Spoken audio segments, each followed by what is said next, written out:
Hello, good morning student. My name is Javed Rashid Pathan. Welcome to my YouTube channel Pathan Academy.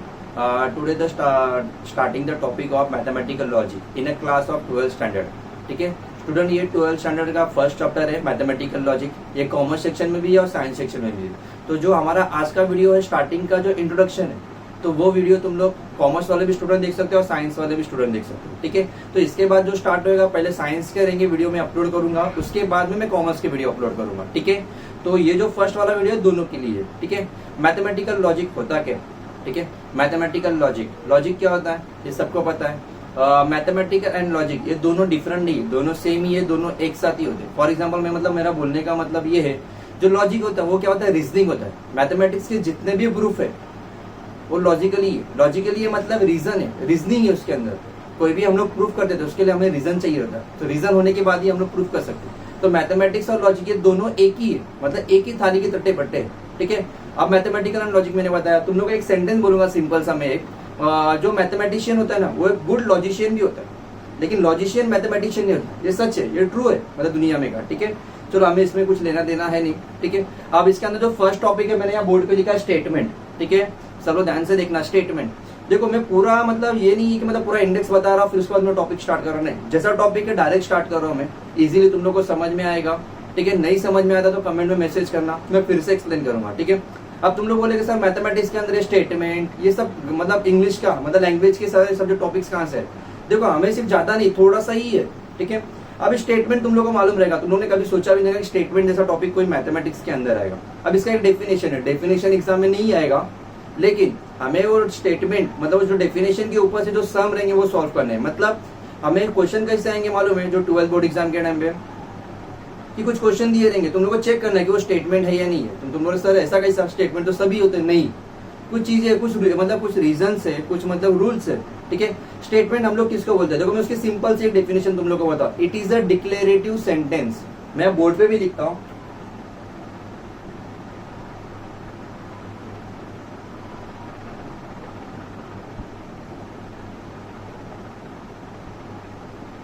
ठीक है, declarative sentence, declare मतलब declare करना। ठीक है, अब डिक्लेरेटिव सेंटेंस बोला, स्टेटमेंट नहीं बोला। स्टेटमेंट का डेफिनेशन बता रहा हूं, उसके अंदर सेंटेंस ये वर्ड आया। ठीक है, तो मैं डिक्लेरेटिव सेंटेंस बोल रहा जिसमें से देखो सिंपल मतलब जहाँ डिक्लेयर होता है, मैं क्या बोलूंगा तुम लोग का? एक सिंपल सा एक मीनिंग बोलता तुम लोग, सिंपल सा एक स्टेटमेंट बोलता, मतलब जिसमें से जो भी सेंटेंस में से हमें ये पता चला कि वो ट्रू है या फॉल्स है। समझ में आया? मैं फिर से रिपीट कर रहा हूँ स्टेटमेंट का डेफिनेशन।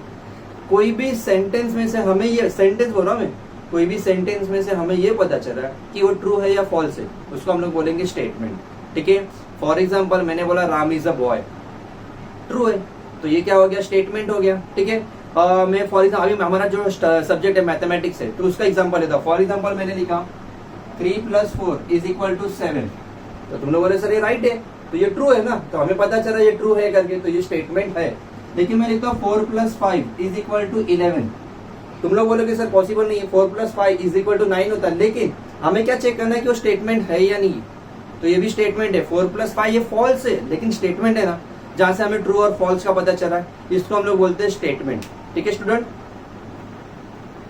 ठीक है स्टूडेंट, मैंने तुम लोग क्या बोला? 4 + 5 ये फॉल्स है, मतलब हमें पता चल रहा है कि वो ट्रू है या फॉल्स है। ठीक है, उसको हम लोग बोलते हैं स्टेटमेंट। तो तुम लोग बोलोगे सर कि स्टेटमेंट फिर कौन से स्टेटमेंट नहीं होते? फॉर एग्जाम्पल, ठीक है, मैं देखो उसमें बहुत सारे वैरायटी है, हमें वैरायटी एग्जाम में आने वाले नहीं है। ठीक है, हम लोग को जितना यूज है मैं उतना ही यूज करना है, बाकी हमें टच नहीं करना है। ठीक है, ज्यादा इंग्लिश ग्रामर के अंदर जाना भी नहीं है। ठीक है, अभी हम लोग ने देखा स्टेटमेंट किसको बोलते हैं? सिंपल सा स्टेटमेंट का डेफिनेशन में फिर से बता रहा, जिसमें से हमें ये पता चलता हो ट्रू है या फॉल्स है, उसको हम लोग क्या बोलेंगे? स्टेटमेंट। दोनों एक साथ नहीं चाहिए, ट्रू या फॉल्स पता होना चाहिए। ठीक है, अब स्टेटमेंट किसको नहीं बोलते? फॉर एग्जाम्पल, ठीक है, अभी मैं बोलता हूँ what is your name.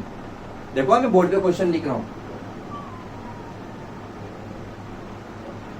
What is your name, तो इस पे जो ट्रू या फॉल्स पता नहीं चला हम लोग को, तो ये स्टेटमेंट नहीं है। समझ में आया सबको? तो और एक एग्जांपल देता हूं। फॉर एग्जांपल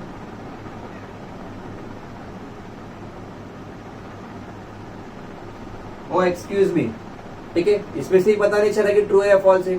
देखो ध्यान से देखो, मैं क्या बोल रहा हूँ, इसमें क्वेश्चन मार्क है, मतलब सारे क्वेश्चन वाले जो मतलब क्वेश्चन मार्क वाले जो भी सेंटेंस रहेंगे वो क्या रहेगा? स्टेटमेंट नहीं रहेगा। एक्सक्लेमेटरी वाला साइन रहेगा वो भी क्या रहेगा? स्टेटमेंट नहीं रहेगा। तो सिंपल सा डेफिनेशन था जहां से हमें पता चला ट्रू है या फॉल्स है, ठीक है।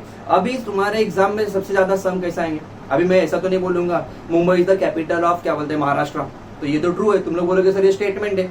मैं बोलूंगा Narendra Modi is the prime minister of India, ये भी ट्रू है, ये भी स्टेटमेंट है। मैं बोलूंगा Uddhav Thackeray is the CM of Maharashtra, ये भी ट्रू है, लेकिन स्टेटमेंट है, ठीक है, जिसपे से हमें ट्रू या फॉल्स का पता चला और नॉट अ स्टेटमेंट के लिए पूछ। लेकिन हमारा सब्जेक्ट मैथमेटिक्स है, जो एग्जाम में क्वेश्चन आएंगे ना वो मैथमेटिक्स से रिलेटेड ज्यादा रहेंगे। फॉर एग्जाम्पल मैं एक सिंपल सा क्वेश्चन बोल रहा हूँ, 3 sides of a triangle, triangle के 3 साइड होते हैं, ये हमें पता है, तो ये ट्रू है। तो ऐसे कुछ भी एग्जाम्पल आ सकते हैं, 2 स्क्वायर इज इक्वल टू 4, ये भी ट्रू है, ठीक है। ऐसा क्वेश्चन आएंगे तो जो आंसर ट्रू या फॉल्स पता चला वो हमारे लिए क्या रहेंगे? स्टेटमेंट रहेंगे। और जिसमें से कुछ भी पता नहीं चल रहा है वो क्या रहेगा? नॉट अ स्टेटमेंट, ठीक है। दूसरा कोई वर्ड नहीं है इसके अंदर, ठीक है स्टूडेंट। तो ये जो एग्जाम्पल है टेक्स्ट बुक में बहुत सारे एग्जाम्पल दिए हुए, तुम लोग देख सकते हो, ठीक है। मैंने कुछ छोटे मोटे एग्जाम्पल लिए हुए अपने मन से लिए हुए, ठीक है। तो तुम लोगों को मैं एक बात बोलूंगा, हमेशा एक बात याद रखना, स्टडी करते समय जो भी टॉपिक सर पढ़ा रहे हैं ना, जैसा मैं पढ़ा रहा हूँ कोई टॉपिक, तो टॉपिक का डेफिनेशन पूरा क्लियर रखो, वर्ड टू वर्ड हमें पता होना चाहिए। डेफिनेशन तुम्हारा क्लियर है ना, फॉर्मूले कोई फॉर्मूला है, फॉर्मूले के अंदर जितने भी टर्म्स है उसका मीनिंग के साथ तुम्हें पूरा पता है ना, तो तुम लोग ऑटोमेटिकली सॉल्व कर लो, ठीक है। तो स्टेटमेंट का डेफिनेशन मैं थोड़ा सा फिर से रिवाइज करता हूँ, जिसपे से हमें पता चलता है कि ट्रू है या फॉल्स है सेंटेंस, उसको हम लोग बोलेंगे स्टेटमेंट, ठीक है। जिसपे से कुछ पता नहीं चलता वो क्या रहेगा? नॉट अ स्टेटमेंट, ठीक है। तो ये फर्स्ट टॉपिक था स्टेटमेंट, ठीक है, मैथमेटिकल लॉजिक के अंदर, ठीक है। किसी को डाउट रहा तो पूछ सकता है, किसी को स्क्रीनशॉट लेना तो ले लो, कोई ऐसा कंपलसरी नहीं है, टेक्स्ट बुक में लिख के दिया हुआ है। ये सेकंड टॉपिक है ओपन सेंटेंस, ठीक है। स्टेटमेंट हम लोग ने देखा, ठीक है। अब ये जो सेकंड टॉपिक है ओपन सेंटेंस, देखो नाम में ही मीनिंग है, ओपन लिखा हुआ मतलब खुला रहेगा। अच्छा सेंटेंस बोला हुआ है, तो अभी हम लोग को देखना, हम लोग ने स्टेटमेंट दे देगा, जो ट्रू और फॉल्स हो उसको हम लोग स्टेटमेंट बोलते हैं, और जिसमें से कुछ पता नहीं चलता उसको हम लोग क्या बोलते हैं? Not a statement. अब ये ओपन सेंटेंस का है, उसमें तो एग्जिस्ट नहीं हो रहा है। तो देखो मैं एक क्वेश्चन मतलब एक बोर्ड पे लिखता हूँ सम, फॉर एग्जाम्पल मैंने लिखा x + 2 = 3। देखो एक इक्वेशन लिखा मैंने, x + 2 = 3। अभी मैं क्या, मेरे पास ना 2 स्टूडेंट है, एक स्टूडेंट है मंगेश और दूसरा स्टूडेंट है प्रदीप, ठीक है। अभी मंगेश ने क्या किया, x के अंदर ना 1 पुट किया, कितना पुट किया? Put in x = 1। तो ये इक्वेशन क्या बन जाएगा? 1 + 2 = 3। मतलब जो मैंने स्टेटमेंट, जो भी मतलब सेंटेंस मैंने लिख के दिया वो राइट है, ठीक है, ओके। तो ये हो गया ट्रू। लेकिन जो मेरा दूसरा स्टूडेंट था प्रदीप, ठीक है, छोटा प्रदीप, तो उसने क्या किया? Put in x = 0। तो मैंने x का वैल्यू 0 पुट किया, तो 0 + 2 कितना आंसर आया? 2, ठीक है। मतलब मंगेश ने जो वैल्यू पुट किया उसमें से उसको ट्रू मिला, और प्रदीप ने जो वैल्यू पुट किया उसमें से उसको फॉल्स मिला। मतलब हमारे ऊपर डिपेंड है कि हमें क्या पुट करना है, ठीक है। मतलब कंडीशन, कोई कंडीशन की वजह से उसमें से ट्रू या फॉल्स पता चल रहा है, उसको हम लोग बोलते हैं ओपन सेंटेंस। समझ में आया? कंडीशन, ये वर्ड इंपॉर्टेंट इसके अंदर। यहाँ क्या लिखा था? x + 2, x में कुछ भी वैल्यू पुट कर सकते हैं, डिपेंडिंग है हमारे ऊपर कि हमें क्या यूज करना है। लेकिन हम लोग कोई भी वैल्यू पुट करो उसमें से एक तो ट्रू मिल रहा है, एक तो फॉल्स मिल रहा है, दूसरा कोई ऑप्शन है कि हमारे पास नहीं मिल रहा है। तो ट्रू या फॉल्स मिल रहा है मतलब ये क्या? स्टेटमेंट है। लेकिन क्वेश्चन एग्जाम में आया कि ओपन सेंटेंस पहचानो, तो पहचान लेना कैसा? जहाँ कंडीशन यूज करके कुछ हमें सॉल्व मतलब कोई भी सोल्यूशन मिल रहा है तो वो क्या रहेगा? Open sentence. डेफिनेशन देख लो स्टूडेंट, एक सिंपल सा एग्जाम्पल दिया मैंने, 2 स्टूडेंट थे, एक मंगेश था, या मंगेश का नाम लिखता हूं मैं, और एक छोटा प्रदीप था, ठीक है। दोनों ने x का वैल्यू डिफरेंट पुट किया, दोनों को डिफरेंट आंसर मिला, एक को ट्रू मिला, एक को फॉल्स मिला, ठीक है। तो हमें स्टेटमेंट का डेफिनेशन पता है, ट्रू या फॉल्स होता है, एक तो ट्रू रहेगा नहीं तो फॉल्स रहेगा, ठीक है। मतलब कंडीशन के ऊपर डिपेंड है, तो उसको हम लोग बोलेंगे ओपन सेंटेंस, ठीक है स्टूडेंट। ये कॉपी कर लो, कोई डाउट रहेगा तो कमेंट में मैसेज कर सकते मेरे को,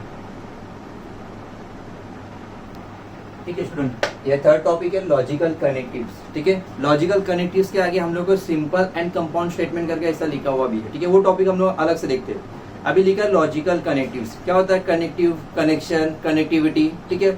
मतलब एक पॉइंट से लेके दूसरे पॉइंट को कनेक्ट करना, ठीक है। हम जनरल लाइफ का एग्जांपल लेंगे तो हमारे पास समझो 2 लोकेशन है, एक है बैंड्रा और एक है वर्ली। बैंड्रा वर्ली सी लिंक सबको पता है, तो ये दोनों को ज्वाइन किसने किया? सी लिंक ने, ठीक है। वर्ली सी लिंक हम लोग बोलते हैं उसको बैंड्रा वर्ली सी लिंक। कोई ब्रिज है, स्टार्ट पॉइंट से लेके एंड पॉइंट तक कनेक्टेड किया था, कोई सिटी है, एक से दूसरे सिटी मतलब हाईवे से कनेक्टेड है, फॉर एग्जाम्पल हम लोग का पुणे नजदीक है, मुंबई से पुणे, ठीक है, ये भी एक नेशनल हाईवे से कनेक्टेड है, ठीक है।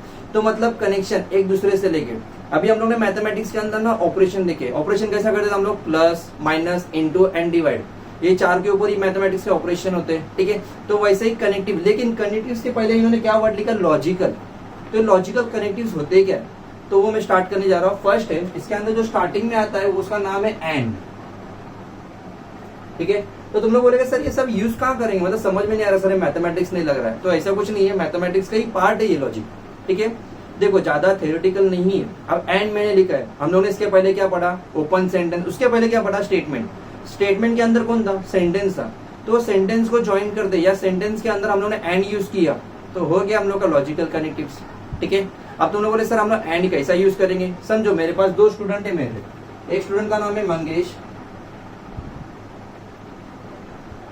प्ले पबजी, एंड प्रदीप, दूसरा स्टूडेंट है मेरा, प्ले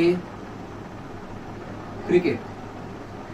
ऐसा देखने जाएंगे तो दो सेंटेंस है इसके अंदर, सेंटेंस की बात कर रहा हूं मैं, स्टेटमेंट की बात नहीं कर रहा हूं। लेकिन वो दो सेंटेंस के बीच में कौन है, एंड है, समझ में आ रहा है। मतलब दो सेंटेंस को किसने ज्वाइन किया, एंड ने ज्वाइन किया, इसको हम लोग बोलते हैं लॉजिकल कनेक्टिव्स, ठीक है।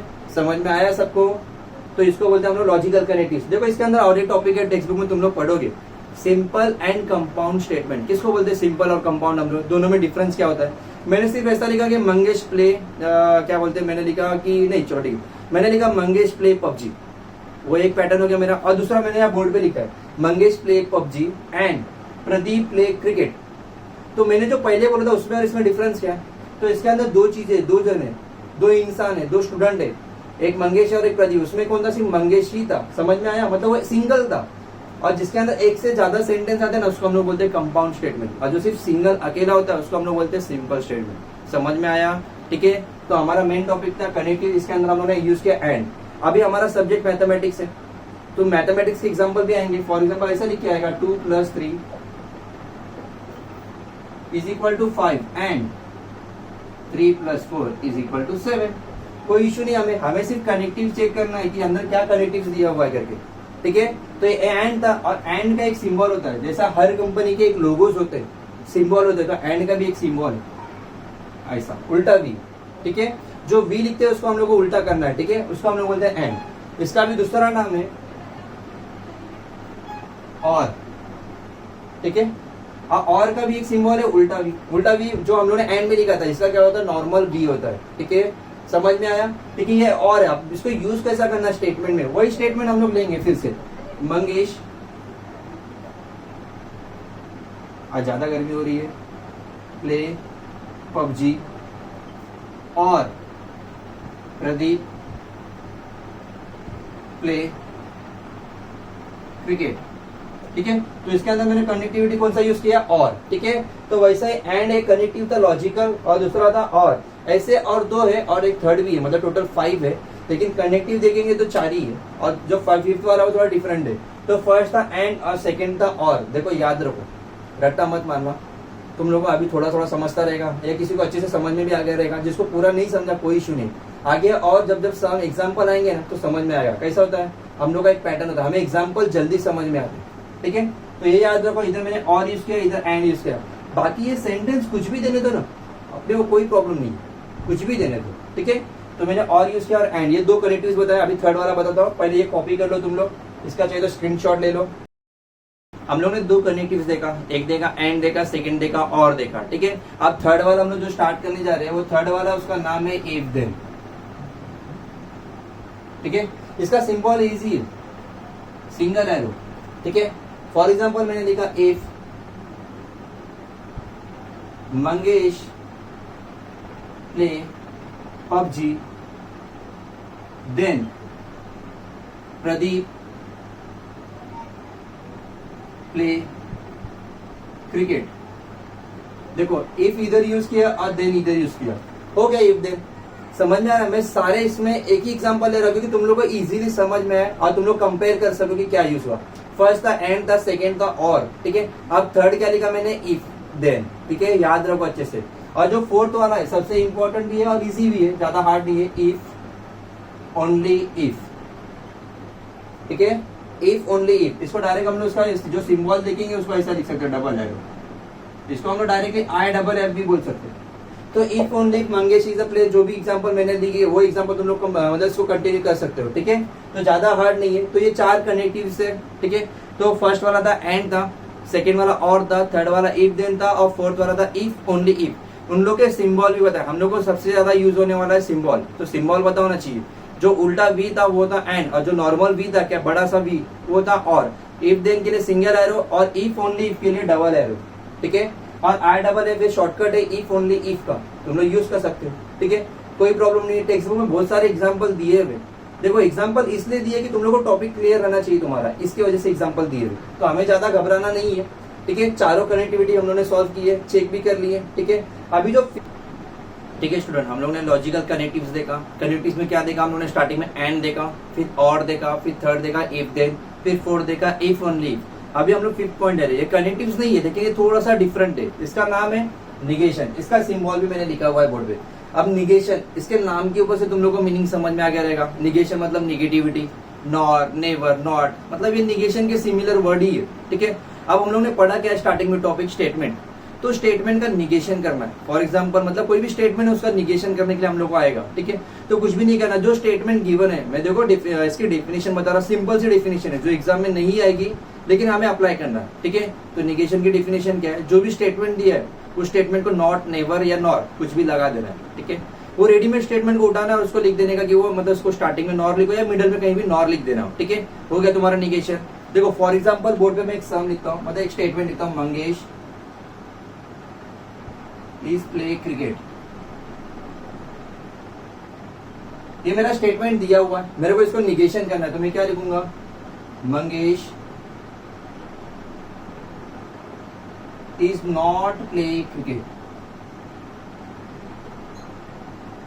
ठीक है। तो मैंने यहाँ नॉट यूज किया। अब तुम लोग बोलोगे सर नॉट या नॉर या नेवर, जो भी तुम लोग को यूज करना कर सकते हो, ऐसा कोई प्रॉब्लम नहीं है। लेकिन ऐसा कुछ ये भी कंपलसरी नहीं कि नॉट स्टार्टिंग में चाहिए, इसमें ग्रामर राइट आना चाहिए, ऐसा कुछ नहीं है स्टूडेंट। ये बात समझो, ग्रामर नहीं देखा जाता मैथमेटिक्स के अंदर, ठीक है। वो नॉट मतलब जो भी स्टेटमेंट दिया ना उस स्टेटमेंट को तुम लोग को नॉट यूज करना है। देखो मैं ऐसा बार बार क्यों बोल रहा हूँ मालूम है, ये सिंपल सा डेफिनेशन तुम लोग याद रखो कि जो स्टेटमेंट गिवन है उसको नॉट लगाना है, ठीक है। मैं ऐसा बोलता हूँ for example Shivam is a boy. अभी आप मतलब मेरे क्लास में ऐसा एग्जांपल लिया, शिवम इज अ बॉय, तो उसके फ्रेंड्स लोग हैं, बाकी लोग क्या मस्ती करेंगे, उसका निगेशन निकाल, तुम लोग क्या बोलोगे, शिवम इज अ गर्ल। नहीं, ये आंसर राइट नहीं है। तुम लोग को सिर्फ निगेशन का ये डेफिनेशन याद रखना है, जो स्टेटमेंट गिवन दिया उसको सिर्फ नॉट लगाना है। तो तुम लोग क्या आंसर लिखोगे, Shivam is a not a boy, ठीक है। नॉट यूज करोगे, वो स्टार्टिंग में यूज करो, मिडल में यूज करो, तुम्हारी इंग्लिश अच्छी है तो सही जगह पे यूज करोगे। और जो मतलब स्टार्टिंग में किसी ने यूज भी कर दिया not Shivam is a boy करके तो भी चलेगा, मीनिंग वही होता है। मेन ये है इसके अंदर नॉट यूज करना। बोर्ड के पेपर के अंदर भी सिर्फ जो पेपर जो एग्जामिनर चेक करता है वो भी यही फोकस करता है कि उसने नॉट यूज किया या नहीं किया, ठीक है। इसको हम लोग बोलते हैं निगेशन। तो निगेशन का सिंबल भी मैंने लिख के दिया हुआ है, ठीक है स्टूडेंट। ये एग्जाम्पल है, ये कॉपी कर लो सब लोग। हमारा नेक्स्ट टॉपिक है ट्रूथ वैल्यू। ये टॉपिक मैं स्टार्टिंग में एक्सप्लेन इसलिए नहीं किया क्योंकि यहाँ मेरे को लगा कि यहाँ इजी रहेगा और ये सही टाइम है, ठीक है। तो ट्रूथ वैल्यू लिखा हुआ है। देखो अब क्या होता है मालूम है, हम लोगों ने जो टॉपिक्स पढ़े मतलब स्टेटमेंट पढ़ा है, ठीक है। हर स्टेटमेंट का ट्रूथ वैल्यू होता है। मैं फिर से रिपीट कर रहा हूँ, हर स्टेटमेंट का ट्रूथ वैल्यू होता है। तुम लोग को ये बात क्लियर हो गई कि जिसने पहले का वीडियो मतलब मेरे मतलब जो स्टार्टिंग से मैंने टॉपिक पढ़ाया स्टेटमेंट, क्लियर हो गया रहेगा। मैंने बोला कि हर स्टेटमेंट का ट्रूथ वैल्यू होता है। अब स्टेटमेंट है मतलब तुम लोग को ये बात पता रहेगी वो एक तो ट्रू रहेगा नहीं तो फॉल्स रहेगा, ठीक है। जो ट्रूथ वैल्यू होती है दो ही होती है, एक तो ट्रू रहती है एक तो फॉल्स रहती है। तो ट्रू रहेगा तो कैपिटल टी यूज करने का और फॉल्स रहा तो कैपिटल एफ यूज करने का। फॉर एग्जाम्पल मैं लिखता हूँ बोर्ड पे 2 + 3 = 5। तो ये स्टेटमेंट है, ये हमें तो पता है और ये राइट भी आंसर है। तो इसका जो ट्रूथ वैल्यू रहेगा वो क्या रहेगा, ट्रू रहेगा। तो इसको हम लोग शॉर्टकट में कैपिटल टी भी यूज कर सकते हैं। एकदम ईजी है स्टूडेंट, ज्यादा हार्ड नहीं है, ठीक है। फॉर एग्जाम्पल मैंने लिखा कि Mumbai is capital of Madhya Pradesh, MP, shortcut में लिखा है मैंने। तो हमें पता है ये रॉन्ग है, तो इसका ट्रूथ वैल्यू क्या रहेगा, फॉल्स रहेगा। या मैं इसको डायरेक्ट कैपिटल एफ भी यूज कर सकता हूँ, तो तुम लोग भी कैपिटल एफ ही यूज करो। ये ट्रूथ वैल्यू है, मतलब हर स्टेटमेंट का ट्रूथ वैल्यू होता है। मतलब जिसमें से ट्रू या फॉल्स पता चलता है वो उसका क्या होता है, ट्रूथ वैल्यू। मैं ट्रूथ वैल्यू बोल रहा, ध्यान से देखना, सिर्फ दो ही होते हैं, टी है तो एफ, ठीक है। तो तुम लोग को भी कैपिटल डी यूज करना और कैपिटल एफ यूज करना, स्मॉल टी स्मॉल एफ नहीं यूज करना स्टूडेंट।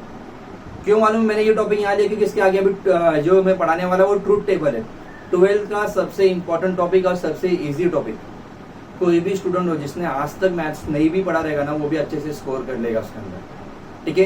इसकी वजह से मैंने ये टॉपिक अभी लिया, इसके बाद में ट्रूथ टेबल ले रहा, ठीक है। तो चलिए, तो ये एग्जांपल लिख लो तुम लोग, ये फर्स्ट एग्जांपल है, ये सेकंड एग्जांपल है, ठीक है।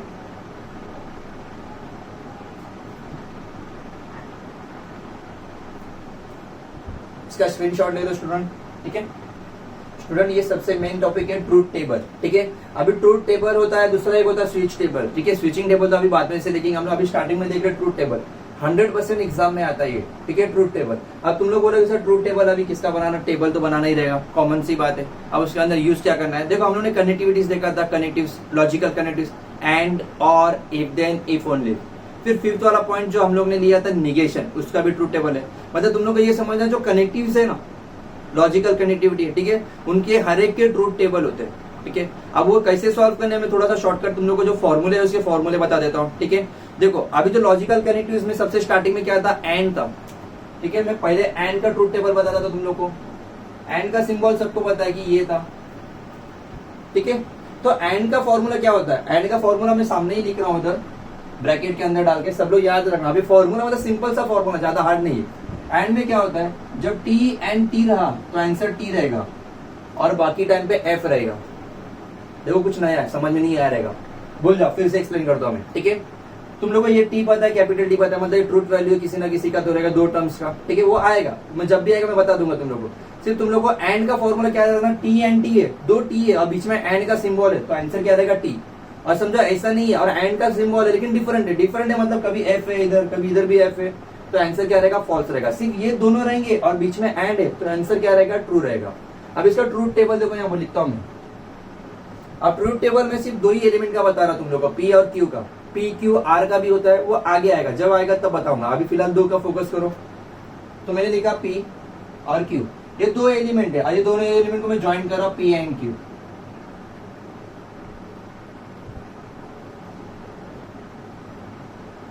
ठीक है। सब लोग ध्यान से देखो, एकदम इजी है, ज्यादा हार्ड नहीं है, एक दो बार हो जाएगा तुम लोग को पूरा याद हो जाएगा, ठीक है। तो जब दो एलिमेंट होते हैं ना, तो ये जो कॉलम होते हैं हम लोग का, जो फर्स्ट मतलब फर्स्ट कॉलम है और जो रो है, तो कितने होते हैं, चार होते हैं। तो इसको ऐसा लिखने का, दो टी दो एफ। फिर से देखो, दो एलिमेंट की बात कर रहा हूं मैं, तीन की बात नहीं कर रहा हूँ। दो है इसलिए 1 2 3 4 चार रहेंगे, ठीक है। तो दो टी दो एफ, फिर यहाँ एक टी एक एफ, एक टी और एक एफ। ये तो फिक्स रहने वाला हर एक क्वेश्चन के अंदर तुम लोग को, पी और क्यू का वैल्यू, ठीक है।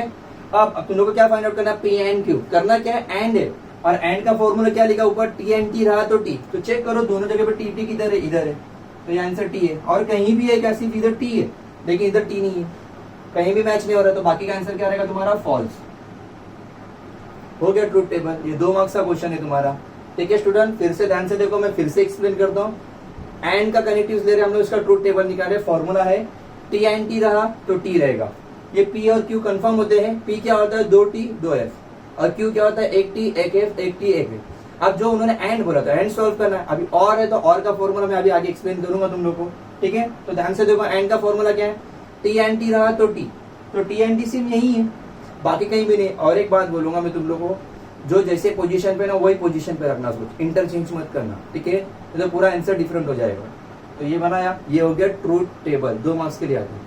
अब ये 3 थोड़ा और लेवल बढ़ेगा या इसके कॉलम और बढ़ेंगे तो उसके मार्क्स इंक्रीज होंगे, 3 होंगे फिर 4 होंगे, ठीक है। कॉपी कर लो स्टूडेंट, ये ट्रूथ टेबल है। और का फॉर्मूला मैंने क्या लिखा है, एफ और एफ रहा तो एफ, ये और का सिंबल है, सब लोग ध्यान से देखो। और एंड का हम लोग ने क्या लिखा था, टी एंड टी रहा तो टी, और में क्या होता है, एफ और एफ रहा तो एफ। ट्रूथ टेबल के लिए पी और क्यू हमेशा की तरह कंफर्म है, इसमें कोई चेंजेस नहीं। अब फॉर्मूला और का देखो, हमें करना क्या, पी और क्यू, मतलब पी और का सिंबल बीच में लिखा हुआ है और क्यू। फॉर्मूला बोलता है कि एफ और एफ रहा तो एफ लिखने का, तो पहले चेक करो एफ किधर है, इधर एफ है, तो बाजू में एफ है क्या, नहीं है, तो फॉर्मूला नहीं लागू होगा। लेकिन इधर एफ है इधर भी एफ है, तो फॉर्मूला क्या आ गया, इधर एफ आ गया, तो बाकी आंसर क्या रहेंगे, ऑटोमेटिकली टी, ठीक है। स्टूडेंट इजी है, ज्यादा हार्ड नहीं है, सिर्फ तुम लोग को ये फॉर्मूले याद है, ये भी याद रहेंगे, मैं बोलता हूँ ना तुम लोग को, रट्टा कोई मत मानना। एंड का क्या था, T and T T, F का क्या था, एफ और एफ एफ, बाकी सब उसके ऑपोजिट रहेंगे, ठीक है। तो ये और का ट्रूथ टेबल था, कॉपी कर लो स्टूडेंट। ये स्टूडेंट ये थर्ड है, इफ देन। इफ देन का सिंबल मैंने यहाँ लिखा हुआ है, ठीक है, सिंगल एरो, और उसका फॉर्मूला भी बोर्ड पे लिखा हुआ, क्या लिखा हुआ फॉर्मूला ध्यान से देखना, टी एफ रहा, T if then F is equal to क्या एफ।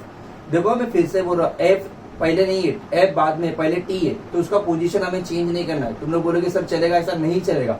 पहले पोजीशन टी बोला तो पहले पोजीशन टी ही चाहिए, सेकंड पे एफ बोला तो एफ ही चाहिए, और बीच में इफ देन है तो फॉर्मूला क्या आएगा, एफ आएगा। तो ये हमारा पी क्यू तो कंफर्म है, ये हम लोग P if then Q find out कर रहे हैं। तो फॉर्मूला क्या है, टी एफ, मतलब स्टार्टिंग में कौन चाहिए, टी। तो टी तो यहाँ दो ही जगह पे, लेकिन सेकंड पोजीशन में कौन चाहिए, एफ चाहिए, लेकिन इसकी सेकंड पोजीशन में कौन है, टी है, तो नहीं फॉर्मूला अप्लाई होगा। हाँ इधर फॉर्मूला अप्लाई हो जाएगा एफ, तो बाकी सब आंसर क्या आ गए, टी आ गए। ठीक है स्टूडेंट, ये इफ देन का फॉर्मूला थोड़ा स्पीड में जा रहा हूँ, लेकिन ये इजी है इसलिए जा रहा हूँ स्पीड में। ठीक है, फिर से देख लो, स्क्रीनशॉट ले लो, मैं फिर से रिवाइज करता हूँ। एंड का formula T and T, T, और का एफ और एफ, एफ, और इफ देन का टी एफ, एफ। ठीक है, ये लिख लो। फिर फोर्थ वाला मैं लेता हूँ, ये फोर्थ पॉइंट है, फोर्थ पॉइंट का नाम है इफ ओनली इफ। ठीक है, इसको आई डबल एफ भी लिख सकते हैं, इसका डबल इंप्लीकेशन वाला, डबल एरो वाला इसका सिंबल है। फॉर्मूला देखो इसमें दो दिए हुए, इजी फॉर्मूला है, मतलब ऐसा कुछ याद रखने वाला फॉर्मूला नहीं है। फॉर्मूला क्या है, ध्यान से देखना, T if only if T रहा तो टी, और F if only if F रहा तो भी क्या आंसर है, टी, मतलब दोनों भी सेम रहेंगे। और इफ ओनली इफ का सिंबल रहेगा मिडल में, तो क्या लिखेगा आंसर, हम लोग टी लिखेंगे। ठीक है, तो ये पी और क्यू का हमारा कॉलम है, ट्रूथ टेबल है। अभी हम लोग यहाँ क्या सॉल्व करें, P if only if Q. ठीक है, तो ये टी है और ये टी है, तो इसका भी आंसर क्या हुआ, टी हुआ। अब यहाँ डिफरेंट है, लेकिन यहाँ दोनों भी सेम है, तो इसका आंसर कितना हुआ, टी, तो बाकी क्या आ गया ऑटोमेटिकली, एफ। ठीक है स्टूडेंट, देखा कितना इजी था ट्रूथ टेबल। सीधे तुम लोग को फॉर्मूले अच्छे से याद रखने, नहीं भी याद हो तो कोई इशू नहीं है, देख देख के सॉल्व करो। एक सम या एक फॉर्मूला तुम लोग 10 सम लेके सॉल्व करोगे, ऑटोमेटिकली फॉर्मूला याद रहेगा लाइफ टाइम के लिए। ठीक है, कॉपी कर लो इसे स्टूडेंट। ये आज का हम लोग का फिफ्थ वाला लास्ट टॉपिक है, निगेशन। ठीक है, तो सर वो तुम लोग बोलोगे सर निगेशन तो अभी हुआ था, लेकिन मैंने बोला था तुम लोग को कि निगेशन हर एक का ट्रूथ टेबल होता, तो निगेशन का भी वैसे भी ट्रूथ टेबल है। हम लोगों ने स्टेटमेंट में देखा, निगेशन को हम लोगों ने क्या किया, जो भी स्टेटमेंट गिवन था उसे क्या किया हम लोगों ने, सिर्फ नॉट लगा दिया, या नेवर या नॉट जो भी लगा दिया उसको। ठीक है, तो अभी ट्रूथ टेबल में क्या करना है, किसी भी टर्म्स या कोई भी एलिमेंट है या कोई भी सिंबल हमें लिख के दिया हुआ है उन्होंने, गिवन डेटा जो भी है, उसका हम लोग को निगेशन करने बोला ट्रूथ टेबल में। तो इजी है, ज्यादा हार्ड कुछ भी नहीं, ध्यान से देखना। ये पी मेरा कॉलम गिवन है मेरे पास, ठीक है, तो उसका मेरे को निगेशन करना है, तो मैं पहले निगेशन का सिंबल के साथ निगेशन पी लिखूंगा। ठीक है, तो ट्रूथ टेबल में निगेशन क्या होता है, जो टी है वो हो जाएगा एफ, जो टी है वो हो जाएगा एफ, जो एफ है वो हो जाएगा टी। हो गया सॉल्व, ये है ट्रूथ टेबल, एकदम इजी था स्टूडेंट ये। ठीक है, निगेशन में क्या होता है, जो ट्रू है वो फॉल्स रहेगा, जो फॉल्स है वो ट्रू रहेगा, बस इतना याद रखना है। ठीक है स्टूडेंट, तो ये 5 पॉइंट थे, कुछ नए नहीं थे। नए मतलब कैसे थे, देखो तुम्हारे जो लॉजिकल कनेक्टिव्स थे ना वही थे, सिर्फ वहाँ क्या था हम लोगों ने स्टेटमेंट के फॉर्म में देखा, यहाँ किस में देखा, ट्रूथ टेबल। मैं फिर से बोल रहा हूँ, ये ट्रूथ टेबल 100% एग्जाम में आता है, तो इसे अच्छे से करो। मैं फिर से एक बार रिवाइज करा देता तुम लोग को।